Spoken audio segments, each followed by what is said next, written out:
Breaking news in the Russia investigation. We begin with President Trump and his words for Michael Flynn. Continuing fallout now from Michael Flynn pleading guilty to lying to the FBI. Today in Washington, a news blizzard. Massive storms brewing on several fronts. The Trump White House at the center of it all. In Congress, a hotly contested tax bill on the verge of becoming law. Historic tax relief as a giant present for Christmas. In Alabama, a pivotal Senate race, rife with controversy, down to the wire. Tonight, the Supreme Court finally allowed the most recent incarnation of the president's long-delayed travel ban to take effect.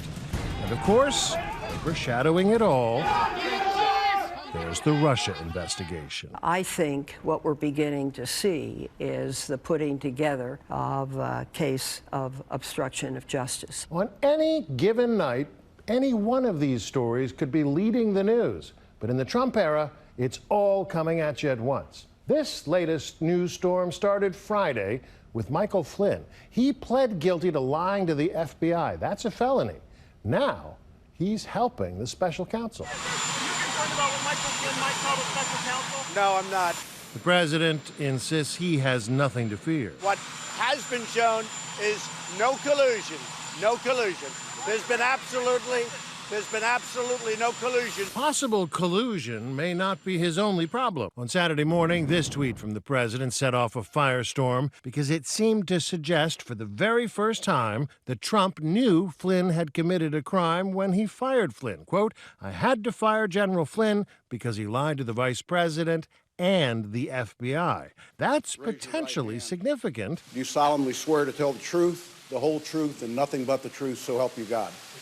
Because former FBI Director James Comey has given sworn testimony that Trump asked him to go easy on Flynn. I understood him to be saying that what he wanted me to do was drop any investigation connected to Flynn's account of his conversations with the Russians. Comey didn't back down. Trump ultimately fired him, too. Trump insists he never pressured Comey to stop investigating Flynn. The more the president knew about what Flynn said to the FBI before he took action on Comey, the more perilous it is for him. But there still remains an argument that you're going to need more than just he fired Comey because of the Flynn investigation.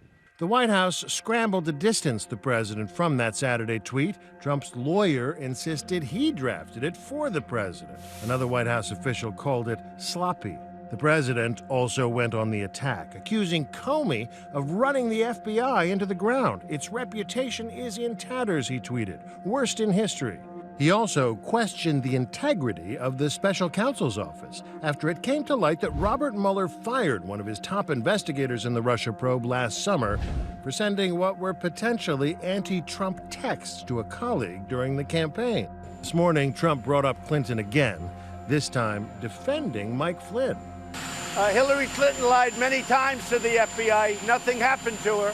Flynn lied, and they destroyed his life. I think it's a shame. Today, the White House legal team floated an extreme option, testing out a controversial new theory that a president cannot obstruct justice because he's the chief law enforcement officer and therefore has a right to express his view on any case. I think what the Trump team is trying to do here is conflate the question of can he be charged with obstruction of justice ever with could he be charged with obstruction of justice for firing James Comey? He has control of personnel. And he can make decisions for whatever reasons he wants.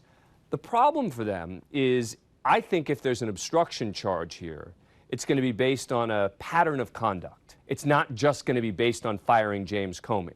All of this at the start of a week that has more bruising battles ahead. Early Saturday morning, the Senate narrowly passed tax reform, 51 to 49. The Tax Cuts and Jobs Act, as amended, is passed. Not one Democrat voted in favor. Talking about massive tax cuts.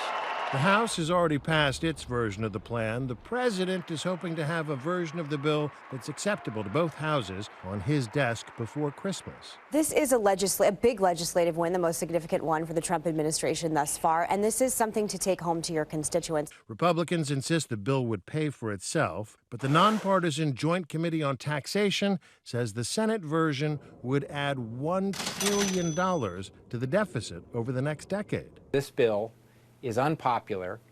It's being pushed by a very unpopular president. It's being passed by a very unpopular Congress. So that is not a recipe for political success. This is what it looked like. Democrats are outraged, calling it a tax cut for the rich that's been pushed through without giving lawmakers time to read it. Here's the modifications that are in it. I can read one word. It's called add this language. Can you tell me what that word is? It is about 500 pages. President Trump needs every vote he can get, which is one reason today he gave Alabama's Roy Moore his full endorsement. But several women have accused Moore of sexual misconduct, two of them accusing him of sexual assault when they were still teenagers and when he was in his 30s. Mr. Moore attacked me when I was a child. Two of those women now accuse him of sexual assault, allegations Moore denies. Today, the president called Moore from Air Force One and told him, "Go get him, Roy." I think it's a mistake. I think it tarnishes the Republican brand, and it tarnishes the president in this to be associated with somebody that is an accused child molester. A new CBS poll finds nearly 3 out of 4 Alabama Republicans, 71%, don't believe the allegations against Moore. The poll also has Moore ahead by 6 points among likely voters. The issue hits close to home for the president, too, for obvious reasons. You can do anything. Whatever you want. Grab him by the After those off-color remarks from the Access Hollywood bus came to light during the campaign, at least a dozen women came forward accusing Trump of misconduct, allegations that Trump denies. These claims are all fabricated. They're pure fiction and they're outright lies. Billy Bush. Today, Billy Bush, the former TV host who shared Trump's joke on the bus, published an op-ed in the New York Times. The president initially excused his words on the bus as locker room talk. That's locker room. That's locker room. More recently, he's questioned the authenticity of the tapes. Bush disputes that, writing, "Yes, Donald Trump, you said that," and adding that he believes the women who've accused Trump of groping them. Tonight, Bush was on Stephen Colbert's show. Enough's enough. Stop playing around with the people's lives. All of this, and it's Monday. The week's just getting started. In the Trump era, we never know what headlines tomorrow might bring. I'm David Wright for Nightline in New York. Hi, everyone. George Stephanopoulos here. Thanks for checking out the ABC News YouTube channel. If you'd like to get more videos, show highlights, and watch live event coverage, click on the right over here to subscribe to our channel. And don't forget to download the ABC News app for breaking news alerts. Thanks for watching.